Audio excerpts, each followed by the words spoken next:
Shut up, Wesley. Shut up, Wesley. Shut up, Wesley. Hello, everyone, and welcome back to Off the Record with Judah and Kirk. Today. And if you couldn't tell, we are covering Star Trek again. We are. Shut I'm up, Wesley. looking at Kirk's screen, and I'm seeing the pretty based background that is George Perez's wraparound cover for Crisis on Infinite Earths, and I feel very proud of myself right now. That has literally nothing to do with what we're going to be talking about this episode. Mm-hmm. I just kind of wanted to share that with the audience to let you know that I have successfully indoctrinated Kirk. Y'all should go back and watch one of our more recent videos on that, Crisis on Infinite Earths. Yes. And the thumbnail is that wraparound cover. I found it on like Reddit or something. Yeah. And it was so high quality that it was going line by line to load it in. And then I exported the video in 4K as well because I wanted to make sure that was in the video and that it was in the highest quality I could make it for that. So if you want to see what art we're talking about, go back and check that video out. Yeah. But we are covering Star Trek The Next Generation Season 3. Yeah. All right. And actually, I haven't pulled up the episodes, individual episode. We might just talk about the season as a whole. I mean, specific episodes that we liked or didn't like particularly, but I don't know if we have to go all episode by episode. You know what I mean? Definitely. We're not going to go episode by episode, but if there are highlights, we will talk about them. Either an episode that's a highlight or something in an episode that's a highlight. Yeah. But overall, this will just be kind of a season thing. So compared to previous seasons, Judah, what did you think about this one? So I'd say it's overall probably similar, if not slightly better than season 2. I will say I think outside of a handful of exceptions, this is a less memorable season than season 2. And the handful of exceptions come very sporadically throughout the season, and the last episode really raises this season above season 2 for me. I think the last episode was we'll get to it when we talk about it, but I think it is probably the best episode I've seen of this series so far. Yeah, and I'm going to, that's a two-parter. It's a season finale that ends on a cliffhanger because it's a two-parter. Right after we record this, I'm going to force Judah to watch the second part with me. And it's not really forced because I know you're going to be very interested in it. So it's more forcing you to do it right now rather than later. But we are going to, because of the comic Star Trek #1 that's going to be coming out in the end of September, we're going to get through this, all 7 seasons of this as fast as we can, and all 3 of Picard as well. We are currently on track to have that done so that we can cover that and Judah have some of the most important context. There will be context from other things like Voyager that he'll be missing, but it'll be kind of the basics. And so be looking forward to not only the Star Trek #1 when we talk about that, but also the seasons 4 through 7 of this and 1 through 3 of Picard. Yeah, so those are my overall thoughts, Kirk. I thought it was like pretty slightly better than season 2. Mm-hmm. Last episode being great. What do you think overall? I thought that this was very noticeably overall better than the previous 2 seasons. I said that season 2 was better than season 1. I think that this is better than season 2 was as well.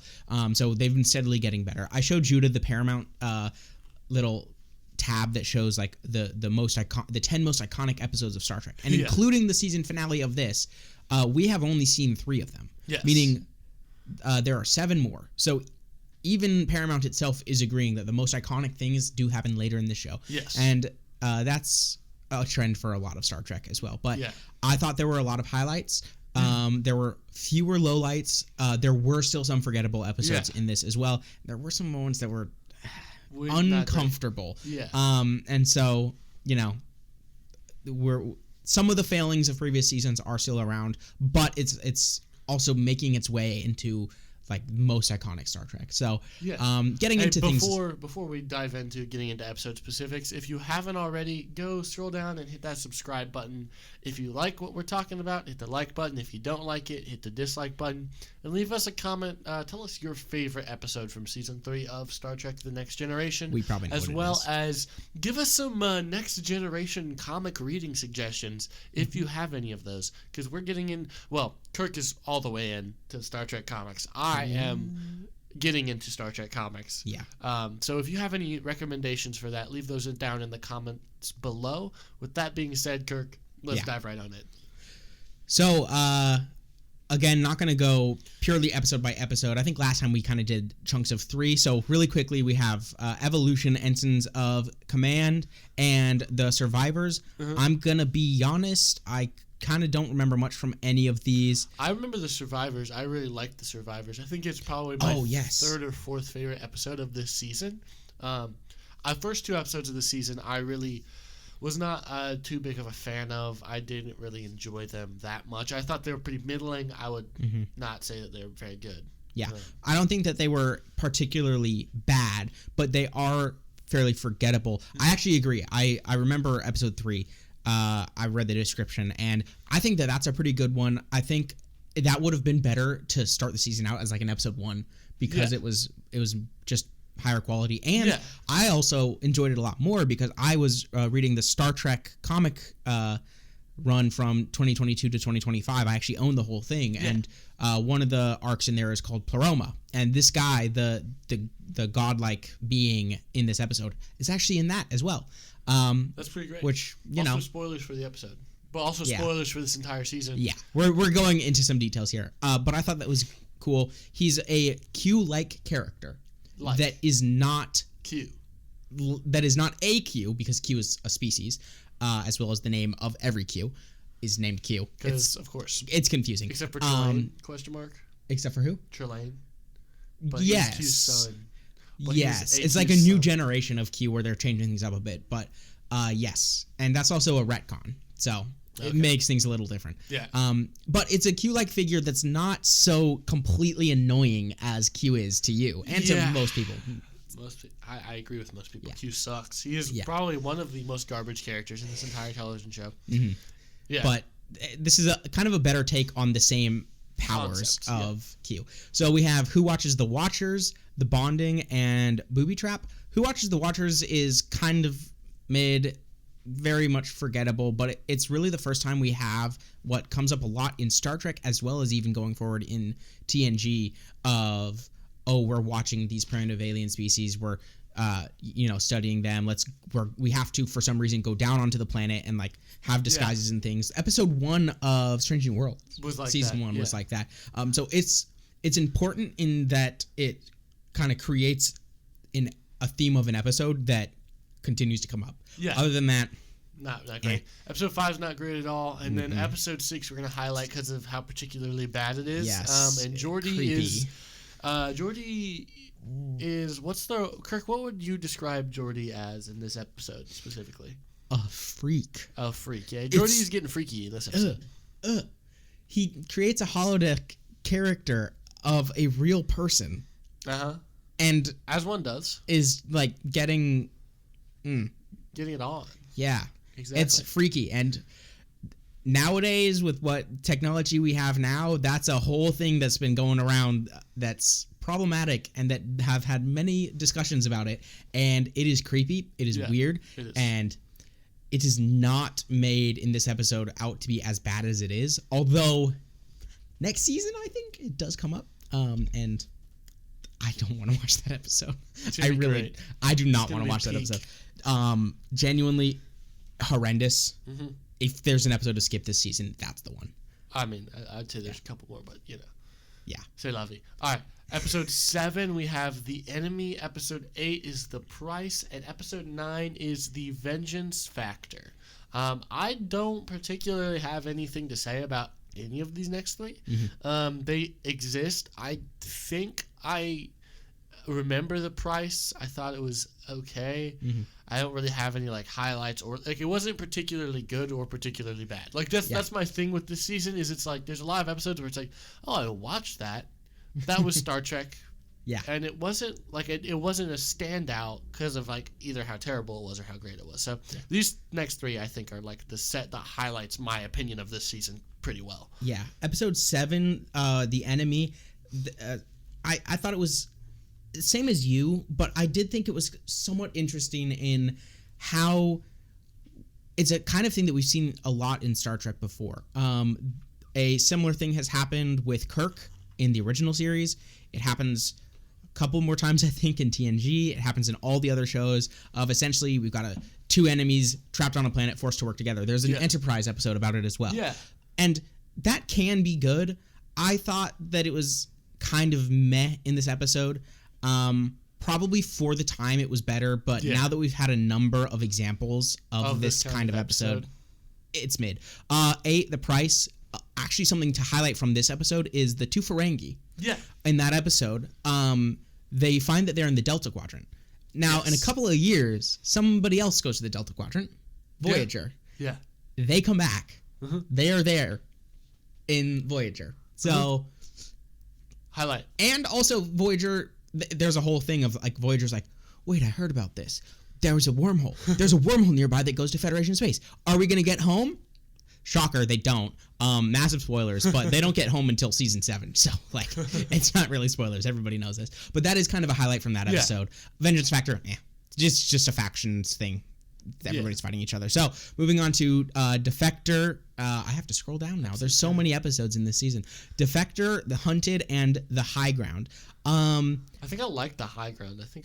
I think that the 3 of these were a little bit more standout from the rest of the season. Yeah. I would agree. I think at least The Hunted and The High Ground. I don't remember. It's a holodeck episode, so I obviously enjoyed it to some extent. Well, it's not really. That's just the picture. Okay, well I don't remember. It's the Romulan defector. Oh, and he's like a commander or like an it didn't admiral particularly or something. stand out to me. I don't find the Romulans that interesting. I'm going to be very honest. Well, when they're not done as well as they are in red shirts, at least. Yeah, that's true.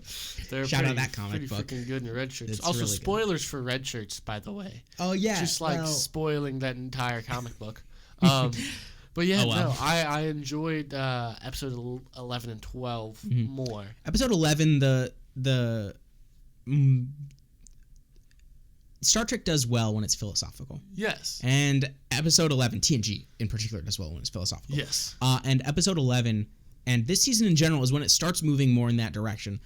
Episode 11 is really a highlight of that, and I think a turning point for the show of being philosophical like that. Essentially, it's in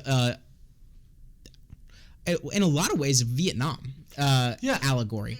Definitely. I think that's exactly what they're going for. Yeah, done really well. And not necessarily definitive as to kind of what the best course of action is, but the crew kind of just leave them to like say, you guys have to figure this out yourselves, which is interesting. You said a high ground is highlight. Why? What makes that a highlight for you?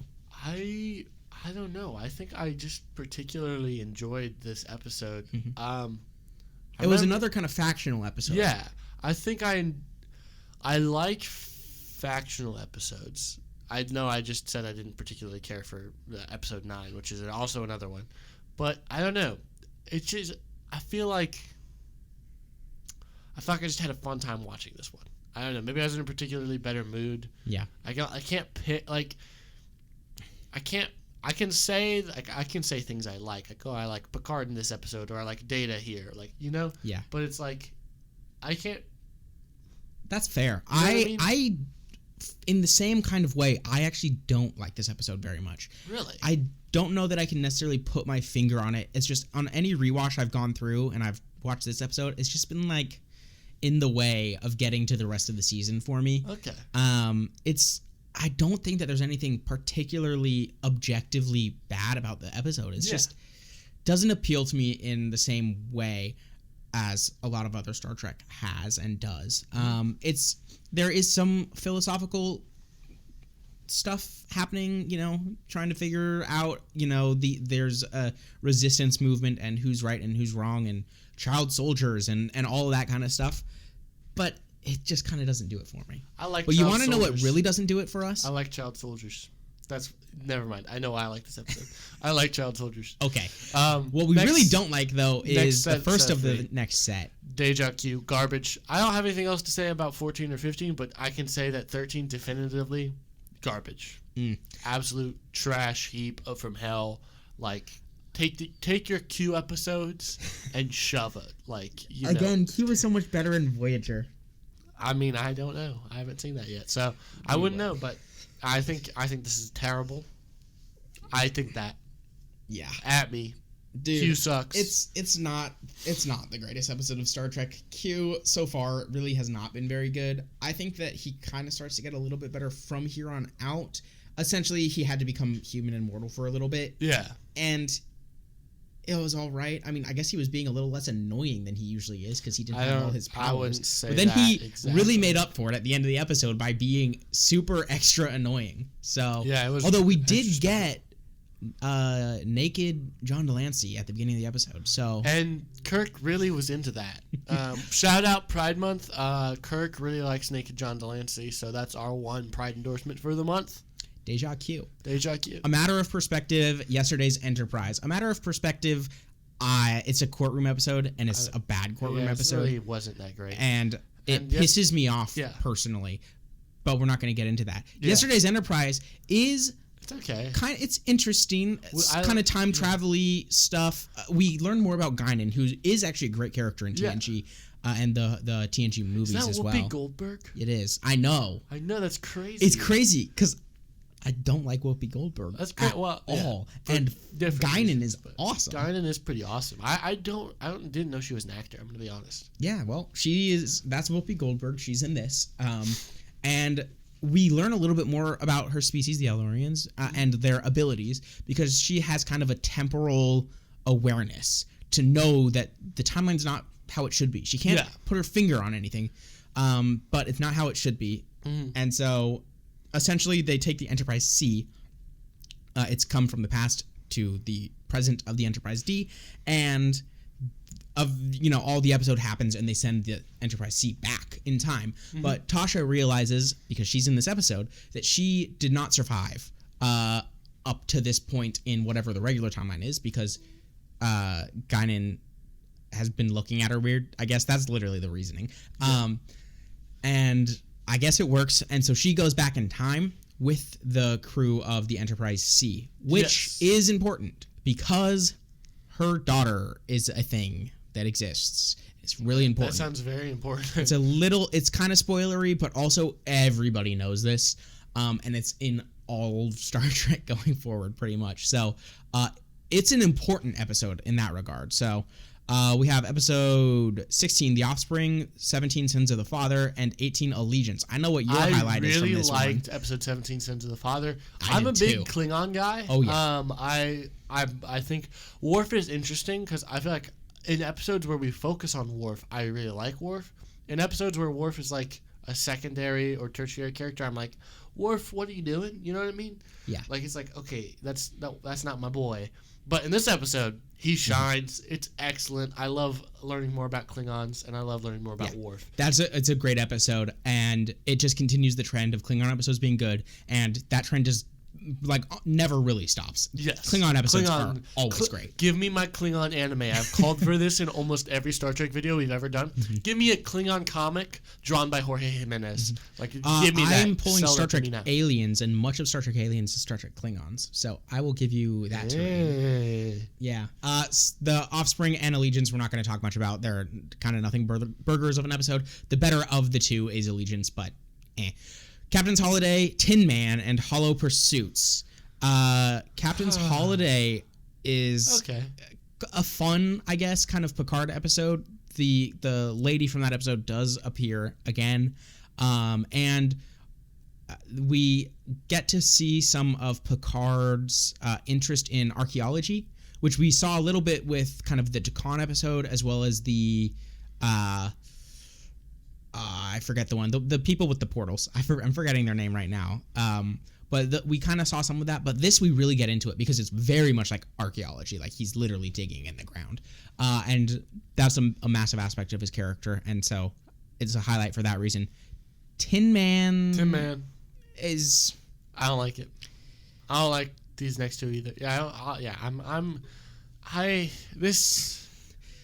So, episode 21, Hollow Pursuits, is weird for the same reason that Geordi episode was weird. It's the exact same reason. It's freaky. Barclay does get redeemed going forward. I don't understand. It takes a while, what that means. And I think he's best when he's in Voyager, at the end of Voyager. But also, that episode was just weird. One thing I did want to highlight from the Tin Man is I wanted to actually research this to be sure.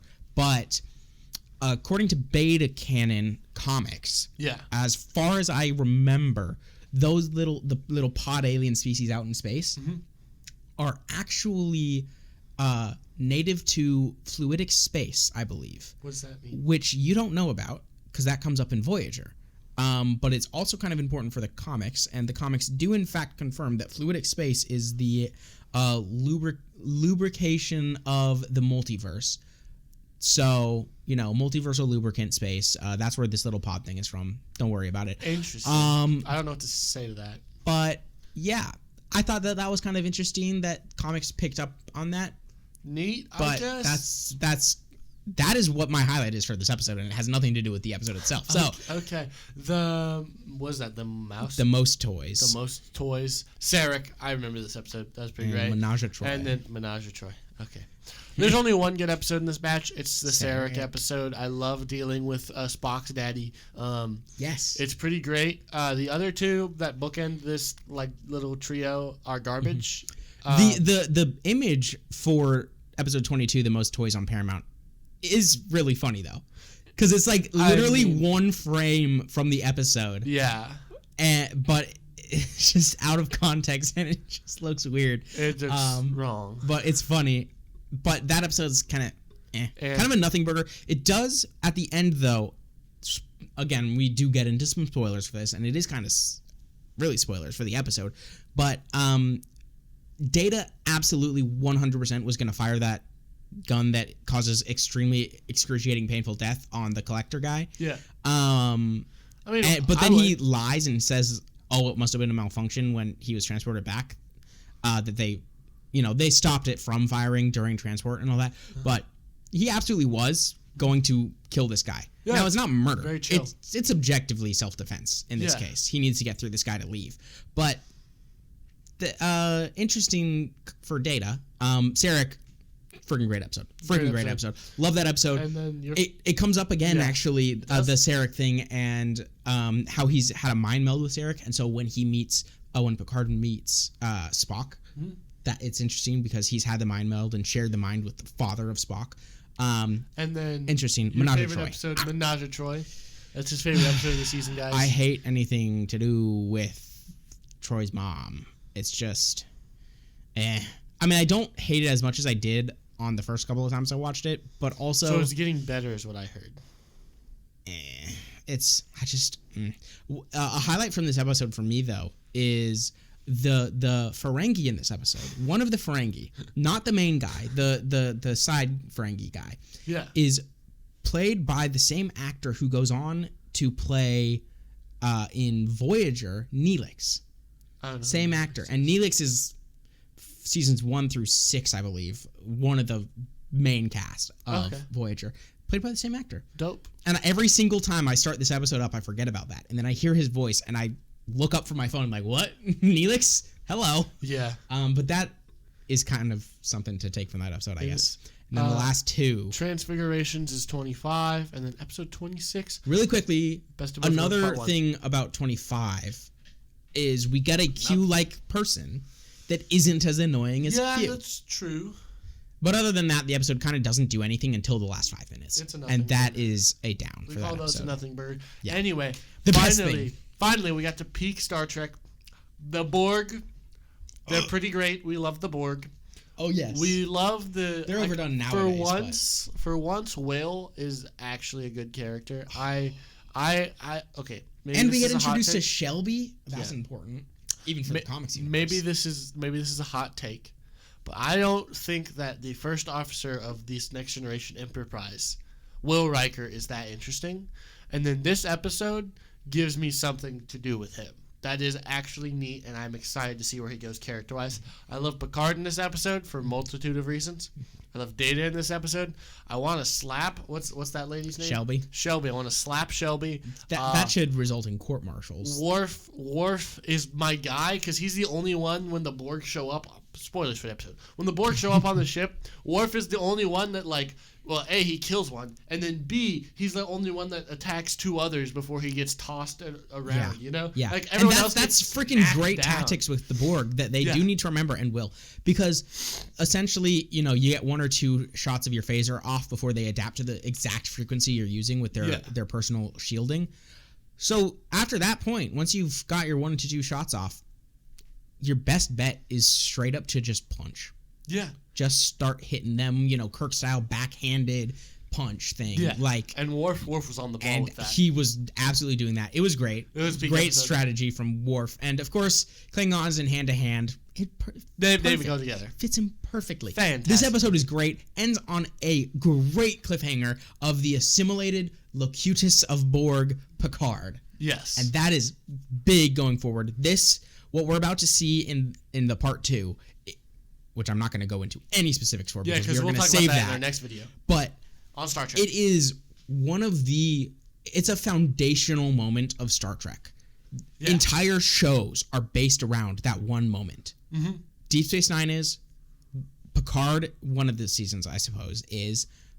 Like, it is a definitive Star Trek moment, and this is where it starts. Yes. This is where Star Trek The Next Generation really becomes Star Trek The Next Generation. This is that's interesting, because I told you when we watched it, they did not think that they were going to have a season 4. Nope. Which is crazy to me, because that's a crazy cliffhanger to end a show on. By the way, I just wanted to point it out. So I would say that nothing in this season, barring maybe episode 3, is above a 6 out of 10 for me, except for this last episode, which I think is 9 out of 10. I think that this last episode is peak. It's so good. And I know that when we get to our ratings and you do the math on the averages, the average is going to be a little distorted. But I'm off of the high of watching actually good Star Trek after suffering through hot, flaming garbage turds for literal months. So I've had to just keep reassuring him that in everything Star Trek, the first seasons are the worst and the later seasons are the best. And you're starting to see that now. It took us a freaking long time. Well, that's just because you kept not watching the season. Yeah, that's because it sucked. That's my frank, honest answer. So did you give your overall rating? My overall rating for this season, purely because I'm so hyped off of the last episode, is probably like 7.75. I think the first season I rated a 7 out of 10, and the next season I was like 7.5. So I think it's progressively getting better. Like, this season is slightly better than season 2, with a really big spike at the end, like insanely massive. Yeah. So yeah, that's and you're that's weighing what I would the spike say. heavily. I'm weighing the spike heavily. Yeah. Otherwise, this would probably be worse than season 2, in my opinion. I think that this is, even without this episode, a little bit better than season 2. I think with this episode, it is a fair amount better than season 2. Yeah. Y'all do not expect me to ever remember what my previous ratings were for something. Yeah. So don't do the math and be like, wait a second, that doesn't make sense. I'm just going gut right here. I think this is 8.5. Like, this is a good season of Star Trek. Without the final episode, I'd maybe bring it down to where you're at with 7.75. But with this, it's 8.5. This is really good. I think I probably did 7.5 or 8 for the previous season, and so it's a fair amount better than that. And yeah, I loved this. Genuinely loved this season overall, and this episode especially. And now I am going to have the joy of getting to watch Judah watch this episode right now. So really quickly, drink shout out. Well, I have a drink shout out actually. Okay, we'll give your drink shout out. I'm gonna shout out a vanilla bean from Star Trek. What the heck? Starbucks. Starbucks. Bro, I got a vanilla bean cold coffee from Star Trek. He just looked at the replicator, and instead of saying Earl Grey or tea Earl Grey hot, he was like venti, vanilla, bean. Cold, bean. Exactly. All right. With that being said, shout out Star Trek comics. We're probably gonna talk about The Last Starship on another show. I wanted to shout out The Last Starship. Check it out. I'm enjoying it. I'm reading. I'm getting into Star Trek comics. It's happening. I'm pulling Starship, and this month is one of the months that has it in it. And so we will be talking about that in our comic stack at the end of the month. That is dope. All right, with that being said, good morning. Good evening. And good night. God bless.